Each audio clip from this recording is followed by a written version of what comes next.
ውድ የናሁ ቴሌቪዥን ተመልካቾቻችን የዛሬ ዕለት ረቡዕ ሚያዝያ 28 2018 ዓ.ም የተለያዩ የሀገር ቤትና የባህር ማዶ ስፖርታዊ መረጃዎችን ከአሁን ሰዓት ጀምሮ ወደ እናንተ እናደርሳለን። እስከ መረጃዎቻችን ፍጻሜ ድረስ አብራችሁ እንድትሆኑ እንጋብዛለን። መረጃዎቹን ወደ እናንተ በማድረስ የመረጃዎቹ አዘጋጅ ገዛይ እንዱላ እንደዚሁም የካሜራ ባለሙያችን ፍቃዱ ለተንሳይ ከኛ ጋር ቆይታ ያደርጋል። አብራችሁ ነው። ወደ ቀዳሚው መረጃችን ስናልፍ የግዙፉን የእግር ኳስ መድረክ የሆነውን የአውሮፓ ቻምፒየንስ ሊግ የውድድር መድረክን የተመለከተ መረጃ ቀዳሚ እናደርጋለን። እንግዲህ ትላንት ምሽት የግማሽ ፍጻሜ የመልስ ጨዋታ ጅማሮውን አድርጓል። አርሰናል ከአትሌቲኮ ማድሪድ ጋር ባደረጉት ጨዋታ ማለት ነው። ዛሬ ምሽትም እጅግ በጣም ተጠባቂ ሌላኛው የግማሽ ፍጻሜ ፍልሚያ በአሊያንዝ አሬና ስቴዲየም በሀገረ ጀርመን የሚከናወን ነው የሚሆነው።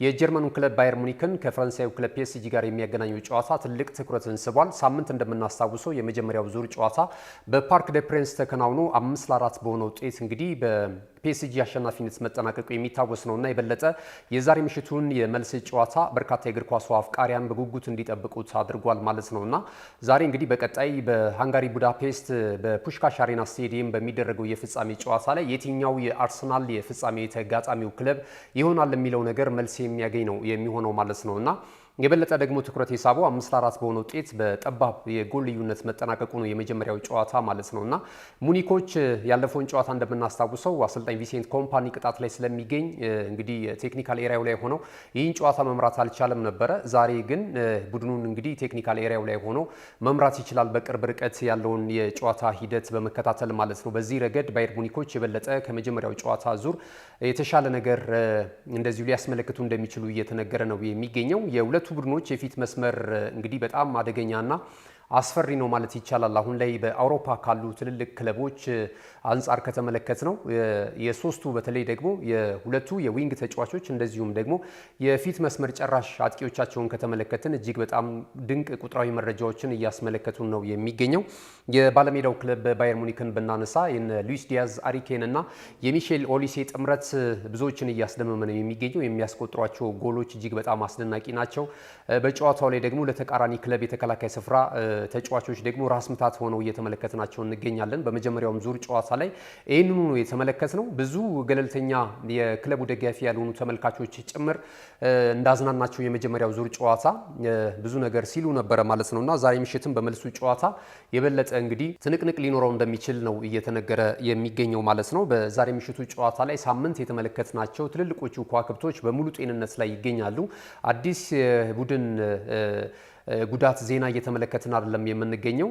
በእርግጥ በፒኤስጂ በኩል አሽራፍ ሀኪሚ ያለመኖሩ ለቡድኑ ትልቅ የመሳሳት ነገር ሊኖረው እንደሚችል እየተነገረ ነው የሚገኘው። ይህ ተጫዋች ከተከላካይ ስፍራ ተጫዋች ላይ ከስፍራ በመነሳት እንግዲህ ከአምስት በላይ ጎሎች ላይ ተሳትፎ በማድረጉ ራሱ በጣም ሲደነቅ ነበርና አሰልጣኝ ሉዊስ ኤንሪኬ ደግሞ ለዚህ አይነተኛ ተለዋጭ ተጫዋች ሊኖራቸው እንደሚችል እየተነገረ ነው የሚገኘው በዛሬው ጨዋታ ላይ ማለት ነው። በባየር ሙኒክ በኩል ደግሞ ሰርጂ ናብሪ በጉዳት ምክንያት የመጀመሪያውም ጨዋታ ላይ እንዳልነበረ ይታወሳል። በዛሬ ምሽቱም የመልስ ጨዋታ ላይ እንደማይኖር ተነግሯል ማለት ነው እና ዛሬ የሚያደርጉት ጨዋታ ይጠበቃል። በጥቅሉ ለ17ኛ ጊዜ ነው ዛሬ ምሽት የሚገናኙት ሁለቱ ቡድኖች። ከዚህ ቀደም 16 ጊዜያት ያህል ተገናኝተዋል። እንግዲህ ብዙን ጨዋታ በማሸነፍ ባየር ሙኒክ 9 ጨዋታዎችን በማሸነፍ ቀዳሚነት ላይ ተቀምጧል። የዛሬ ተጋጣሚው ፒኤስጂ ደግሞ 7ቱን ጨዋታዎች እንደዚሁ በድል ማጠናቀቅ ችሏል ማለት ነው። ምንም ያቻ ውጤት አልተመዘገበም። ይሄ እንግዲህ የሚያሳየን ሁለቱ ቡድኖች ሁልጊዜም ሲገናኙ ለመሸናነፍ የሚያደርጉት ጥረት ከፍተኛ መሆኑን ያሳያል ማለት ነውና በተከታታይ ዓመት የአውሮፓ ቻምፒየንስ ሊግ የውድድር መድረክ የዋንጫ ክብርን ለማሳካት እንግዲህ ፒኤስጂዎች የተሻለ እድል አላቸው። አንድ ጎል ልዩነት ስላላቸው የመጀመሪያውን ዙር ጨዋታ ማሸነፋቸውን ተከትሎ ማለት ነው። ባየር ሙኒክ እንግዲህ ይህንን ውጤት የመቀልበስ ሙሉ አቅም ላይ እንደሚገኝ ደግሞ ብዙዎች እየተናገሩ ነው የሚገኙትና የሁለቱም ቡድን አሰልጣኞች ትኩረት እንደሚሰጡት ተነግሯል። የዛሬው ጨዋታ ምሽት 4 ሰዓት ሲል በኢትዮጵያ ሰዓት አቆጣጠር ጅማሮውን የሚያደርግ ነው የሚሆነው ማለት ነው። ወደ ሌሎች መረጃዎቻችን እንለፍ። ከዚህ ጨዋታ ጋር በተያያዘ ናሁ ስፖርት እንግዲህ ይህንን ጨዋታ ትክክለኛ የጨዋታውን ውጤትና ግምት በማድረስ እንግዲህ የሞባይል ካርድ እንድትሸለሙ ይጋብዛቸዋል። ባየር ሙኒክ ወይስ ፒኤስጂ የዛሬ ምሽቱን የመልስ ጨዋታ በአሸናፊነት ይደመድማል? እስኪ ቅድመ ግምታችሁን ልታደርሱን ትችላላችሁ። ስንት ለስንትም እንደሚጠናቀቅ አንድ ላይ እንድታክሉልንና በጨዋታው ዙሪያ ያላችሁን ሀሳብ አስተያየትም እንድታደርሱን እንጋብዛችኋለን ማለት ነው። ወደ ሌላኛው መረጃችን ስናልፍ የእንግሊዝ ኡሜን ሱፐር ሊግ ወይም ደግሞ የእንግሊዝ ሴቶች ፕሪሚየር ሊግ ወሳኝ ምዕራፍ ላይ ደርሷል። ዛሬ አንድ ተስተካካይ ጨዋታ የሚከናወን ነው የሚሆነው። እንግዲህ የሊጉን የደረጃ ሰንጠረዥ ማንቸስተር ሲቲ ነው እየመራ የሚገኘው፣ በቀዳሚነት እየተመለከት ነው እንገኛለን። በእንግሊዝ በሴቶች ፕሪሚየር ሊግ ላይ ማለት ነው 21 ጨዋታዎችን አከናውኖ 52 ነጥቦችን ሰብስቦ በቀዳሚነት ይመራል። እንደዚሁም ተመሳሳይ 21 ጨዋታዎችን ማድረግ የቻለው ቼልሲ 46 ነጥቦችን ሰብስቦ ሁለተኛ ደረጃ ላይ ተቀምጧል። ቀሪ 3 ጨዋታዎች የሚቀሩት የዛሬ ምሽቱን ጨዋታ ጨምሮ የሰሜን ለንደኑ ክለብ አርሰናል እንስቱ እግር ኳሰኞቹ እንግዲህ 18 ጨዋታ አድርገው 41 ነጥቦችን ሰብስበው ሶስተኛ ደረጃ ላይ ተቀምጧል። ማንቸስተር ዩናይትድ በ40 ነጥብ አራተኛ ደረጃ ላይ ተቀምጧል ማለት ነውና ዛሬ ምሽት እንግዲህ መድፈኞቹ እንስቶች ጨዋታቸውን የሚያደርጉት ከብራይተን ኦቭ አልቢዮን ነው። ከሜዳቸው ውጪ ነው ጨዋታቸውን የሚያደርጉት። አርሰናል በዘንድሮ ዓመት በሴቶችም በወንዶችም የተሻለ የተሳካ የውድድር ዓመትን በማሳለፍ ላይ እንደሚገኝ እንግዲህ ያሉት ቅጥራዊ መረጃዎች ያሳዩናል። ከዚህ ጋር በተያያዘ ያለፉትን 6 ጨዋታዎች በአሸናፊነት ማጠናቀቅ ይችላል አርሰናሎች ማለት ነው። እንግዲህ እንደሚታወሰው ሌስተር ሲቲን ሳምንት ዕለት በነበረ ጨዋታ 7-0 በሆነ ውጤት ማሸነፍ ችሏል። ከዛ በፊት የቶተንሃም ሆትስፐርስ የሰሜን ለንደን ደርቢን ጨዋታ 5-2 በሆነ ውጤት ማሸነፍ ችሏል። ዌስትሃም ዩናይትድን 5-0፣ ሎንዶንን 2-0፣ እንደዚሁም ማንቸስተር ሲቲን 1-0፣ ከዛ በፊት ደግሞ ቼልሲን 2-0 አሸንፈዋልና ለመጨረሻ ጊዜ ነጥብ የጣሉት ከማንቸስተር ዩናይትድ ጋር 0-0 ባጠናቀቁበት ጨዋታ ነበር። ይህንን ተከትሎ እንግዲህ እንስቶቹ መድፈኞቹ ዛሬ ምሽት የሚያደርጉት ተስተካካይ ጨዋታ ምሽት 3:45 ሲል በአሜክስ ስቴዲየም እንደዚሁ ከብራይተን ኦቭ አልቢዮን ጋር ጨዋታቸውን የሚያከናውን ይሆናል። ከዛ ቅዳሜ ደግሞ ከአስተን ቪላ ጋር ከሜዳቸው ውጪ እንደዚሁ ጨዋታቸውን ያከናውናሉ። ረቡ ደግሞ እንደዚሁ ከኤቨርተን ጋር በሜዳቸው ጨዋታቸውን ያደርጋሉ።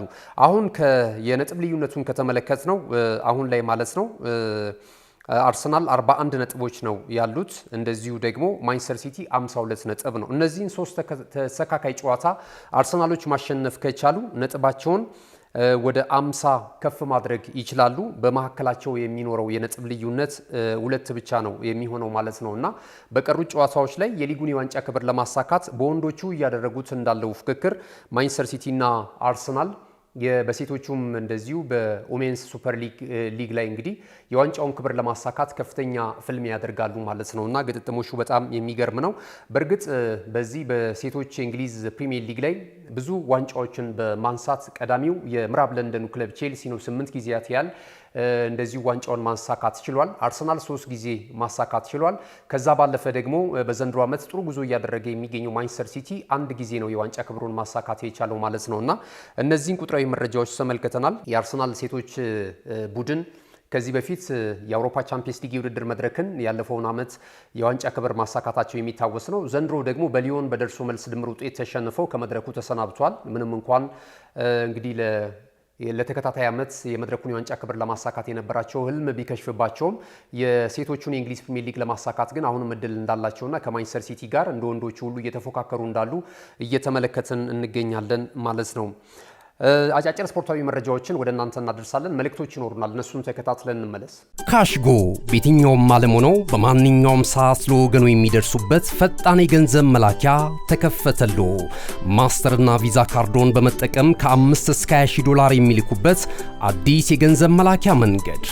ካሽጎን ለየት የሚያደርገው የትኛውም የገንዘብ ዝውውር በፍጥነት አገልግሎት ከመስጠቱም ባሻገር ለማንኛውም አገልግሎት ምንም አይነት ክፍያ አለመጠየቁ ነው። በሀገራችን ታሪክ ገንዘብን ከውጪ ወደ ሀገር ቤት በማስተላለፍ በመተግበሪያ መልክ አገልግሎት መስጠት የጀመረው የመጀመሪያው ሀገር በቀል የገንዘብ መላኪያ ዘዴ ካሽጎ ከ4500 በላይ ባሉ የባንክ ቅርንጫፎች አገልግሎት እየሰጠ ይገኛል። ገንዘቦን በሰኮንዶች ልዩነት ውስጥ ይፈልጉ በአካውንቶ ወይንም በእጆ ቆጥረው የሚወስዱበት ልዩ ዘዴ። በቅርቡ ሁሉንም ኢትዮጵያዊ ባለቤት ለማድረግ ጉዞ የጀመረው ካሽጎ ዛሬውኑ መተግበሪያውን በስልኮ ላይ በመጫን የአገልግሎቱ ተጠቃሚ ሆኑ። ፍጥነት መለያችን፣ ኢትዮጵያን መክፈቻችን፣ ካሽጎ ነው መላኪያችን። ካሽጎ የአዲሱ ትውልድ ብራንድ። ተመልሰናል። ክቡራትና ክቡራን ተመልካቾቻችን ይህ ናሁ ቴሌቪዥን ነው። ናሁ ስፖርትን የዕለተ ረቡዕ መሰናዷችንን በመከታተል ላይ ስለምትገኙ እጅግ በጣም እናመሰግናለን። ከመልእክቶች አስቀድመን የተለያዩ ስፖርታዊ መረጃዎችን ወደ እናንተ ስናደርስ ነበረ። ቀሪ አጫጭር ስፖርታዊ መረጃዎችን ወደ እናንተ እናደርስና የመረጃ ሰዓታችንን የምናጠናቅቅ ይሆናል። የማንቸስተር ዩናይትድን ጉዳይ እናገኛለን። ማንቸስተር ዩናይትድ እንግዲህ በአሰልጣኝ ማይክል ካሪክ ስር እጅግ በጣም የተሻሻለውን ዩናይትድ እየተመለከትን እንገኛለን። ይህንንም ተከትሎ የቀድሞ ተጫዋቾችም አሁን በቡድን ውስጥ እየተጫወቱ የሚገኙትም የተለያዩ ኮከቦች እንግዲህ አሰልጣኝ ማይክል ካሪክ በቀጣይ የውል ኮንትራት እንዲፈርምና ለሚቀጥሉት የውድድር ዓመታቶች የዩናይትድ አለቃ ሆኖ እንዲቀጥል ፍላጎት አላቸው ተብሏል። ይህም እንግዲህ በቅርቡ እንደሚሳካና በቅርቡ የውል ኮንትራቱን የውድድር ዓመቱ ከመጠናቀቁ አስቀድሞ ሊሳካ የሚችልበት እድል እንዳለ ነው እየተገለጸ የሚገኘው። አሰልጣኝ ማይክል ካሪክ እንግዲህ በጊዜያዊነት ማንቸስተር ዩናይትድን ማሰልጠን ከተረከበ በኋላ 14 የሊግ ጨዋታዎችን አድርጓል። 10ሩን በድል መወጣት ችሏል። በሁለቱ ተሸንፏል። በሁለቱ ደግሞ ባቻ ውጤት ጨዋታውን አጠናቋል ማለት ነው። በጥቅሉ ከተመለከትነው 32 ነጥቦችን ማስመዝገብ ችሏል ለማንቸስተር ዩናይትድ እና ከዚህ ቀደም ከተሰናበቱት አሰልጣኞች ጋር ስናነጻጽረው ነጥቡ እጅግ በጣም ከፍ ያለ ነው። ደረጃውም አሁን 3ኛ ደረጃ ላይ ነው የሚገኘው። ምናልባትም ቀሪ በርከት ያሉ ጨዋታዎች ቢኖሩ ከዚህ የተሻለምና ለሊጉ የዋንጫ ክብርም ጭምር ሊፎካከር የሚችልበት እድል ነበረው ማለት ይቻላል እና ብዙ የማንቸስተር ዩናይትድ ደጋፊዎች እንዲሁም አስቀድሞ ነበረ ይህ አሰልጣኝ መምጣት የነበረበት የሚል ቁጭት ውስጥ እየገቡ ነው የሚገኙት። በቀጣይ ግን እንግዲህ በቅርብ ጊዜያቶች የማንቸስተር ዩናይትድ የበላይ አመራሮች ለዚህ አሰልጣኝ የውል ኮንትራት እንደሚሰጡት እየተነገረ ነው የሚገኘው እና ምን ትላላችሁ? ለዩናይትድ አሰልጣኝ ማይክል ካሪክ በቀጣይነት የቋሚ የአሰልጣኝነት መንበሩ ይገባዋል ብላችሁ ታስባላችሁ ወይስ ደግሞ መሰናበትና ሌላ ጥሩ ሲቪ ያለው አሰልጣኝ መምጣት አለበት? እስኪ ሀሳብ አስተያየታችሁን የዩናይትድ ደጋፊዎች ልታደርሱን ትችላላችሁ። ወደ ሌሎች መረጃዎቻችን እናልፋለን።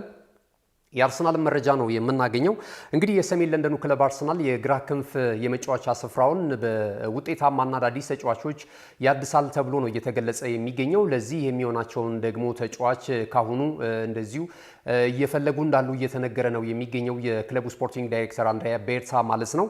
አሁን ላይ እየወጣ ያለው መረጃ የቱርኩ ክለብ ጋላታሳራይ ባሪ አልፐር አልሚዝ የተባለውን ተጫዋች የማስፈረም ፍላጎት አላቸው ተብሏል። እስከ 50 ሚሊዮን ፓውንድ ድረስ ይህ ተጫዋች ዋጋ እንደወጣለት እየተነገረ ነው የሚገኘው። በዘንድሮ ዓመት እንግዲህ ለጋላታሳራይ ባደረጋቸው የሊግ 29 ጨዋታዎች ላይ 8 ግቦችን ከመረብ አሳርፏል። 10 ለጎል የሆኑ ኳሶች እንደዚሁ ለቡድን አጋሮቹ አመቻችቶ ማቀበል ችሏል ማለት ነውና እነዚህ አይነት ውጤታማ ቁጥራዊ መረጃ ያለው ተጫዋች ለአርሰናል ይገባዋል የሚሉ ደጋፊዎችም እየተሰሙ ነው የሚገኙት። ሌሎችም ግን እዚህ ቦታ ላይ እነ ኪቪቻክ ቫራስኬሊያ እንደዚሁም ራፋኤል ሊያዮን የመሳሰሉ ተጫዋቾች እንደዚሁ የአርሰናል ራዳር እንደሆኑ እየተገለጸ ነው የሚገኘው ማለት ነው። በሌላ በኩል ሌሎችም የፊት መስመር ተጫዋቾች አሉ ከአርሰናል ጋር ስማቸው እየተያያዙ እየወጡ የሚገኙ የተለያዩ ተጫዋቾች ለምሳሌ ጁሊያን አልቫሬዝ እንደዚሁ አንቶኒ ጎርደን ከኒውካስል ዩናይትድ የመሳሰሉ ተጫዋቾች በቀጣይ ምናልባት አርሰናል ከነዚህ አንዳቸውን ተጫዋች ሊያስፈርም የሚችልበት እድል አለ። የግራ መስመሩ ግን አሁን መታደስ ካለባቸው የአርሰናል የመጫወቻ ስፍራዎች መካከል አንደኛው እንደሆነ እየታመነበት እንዳለ ነው እየተገለጸ የሚገኘው ማለት ነው። ሌሎችም ክለቦች በእርግጥ ባሪ አልፐር ይልማዝን ለማስፈረም ፍላጎት አላቸው ተብሏል። ይህ ቱርካዊ ተጫዋች በጣም ጥሩ የፊት መስመር ተጫዋች መሆኑን እያስመሰከረ ነው የሚገኘው። እድሜው ደግሞ 25 ላይ ነው የሚገኘው እና ከዚህ ጋር ተያይዞ እንግዲህ ብዙ የመገናኛ ብዙሃን ስሙን ከአርሰናል ጋር እያያያዙት ይገኛሉ። ወደ ሌላኛው መረጃችን ስናልፍ ደግሞ የቀድሞ የሪያል ማድሪድ ኮከብ እንደዚሁም የጀርመን ብሔራዊ ቡድን ተጫዋች የሆነው ቶኒ ክሮስ በሌላ ኃላፊነት እንደዚሁ ወደ ሪያል ማድሪድ ስለመምጣቱ ወይም ደግሞ ለሪያል ማድሪድ ስለመሾሙ እየተገለጸ ይገኛል። የሹመቱን የኃላፊነት ቦታ ስንመለከት የክለቡ የቴክኒካል ዳይሬክተር ልዩ አማካሪ ሆኖ ተሹሟል ተብሏል እና አሁን 36 ዓመቱ ላይ ይገኛል። ይህ የዓለም እግር ኳስ ዋንጫ የውድድር መድረክ አሸናፊው የአማካኝ ስፍራ ተጫዋች ቶኒ ክሮስ ማለት ነው። በሪያል ማድሪድ ቤት እንግዲህ ደማቅ ታሪክ ማጻፍ ከቻሉ ተጫዋቾች መካከል አንደኛው ነው ማለት ይቻላል። 5 ጊዜ የአውሮፓ ቻምፒየንስ ሊግ የውድድር መድረክን አሳክቷል። የዓለም ክለቦችን የዋንጫ ክብር ለ5 ጊዜያት ያህል አሳክቷል። ከዛ ባለፈ 4 የላሊጋ የዋንጫ ክብሮችን አሳክቷል እና በድምሩ በሪያል ማድሪድ ቤት በነበረው ቆይታ 23 የሚደርሱ የዋንጫ ክብሮችን እንዳሳካ እንግዲህ የህይወት ማህደሩ ያስረዳል ማለት ነው። አሁን ያለበት ደግሞ ወይም የተሾመበት የኃላፊነት ቦታ የበለጠ ልምዱን ለቀጣይ ለሪያል ማድሪድ ወጣት ተጫዋቾች የሚያካፍልበት የበለጠ ደግሞ የቴክኒኩን ቦታ እያማከረ ካለው ልምድ ጋራ እንደዚሁ እያጣመረ የቀድሞውን የሪያል ማድሪድን ገድል ወደ ከፍታው ዳግም ያመጣል ተብሎ ነው የታመነበት በሪያል ማድሪድ ሰዎች ተብሏልና የ2014ቱንም የዓለም እግር ኳስ ዋንጫ የውድድር መድረክንም እንደዚሁ ከጀርመን ብሔራዊ ቡድን ጋር ማሳካቱ የሚታወስ ነውና ቶኒ ክሮስ ብዙ የእግር ኳሱ ቤተሰቦች በብቃቱ የሚያስታውሱት ነው። አንድ ዓመት ያህል ይሆናል እንግዲህ ከሪያል ማድሪድ ጋር የተለያየው ማለት ነው፣ ጫማውን ከሰቀለ ማለት ነውና ዳግም በእንዲህ አይነት ሹመት ወደ ሪያል ማድሪድ ስለመቀላቀሉ እየተገለጸ ነው የሚገኘው ማለት ነው። ሌላው ሁለት አጠራጥር ያሉ የአርሰናልን የተመለከቱ መረጃዎችን ወደ እናንተ እናድርስ። አንደኛው ዳቪድ ራያ ነው።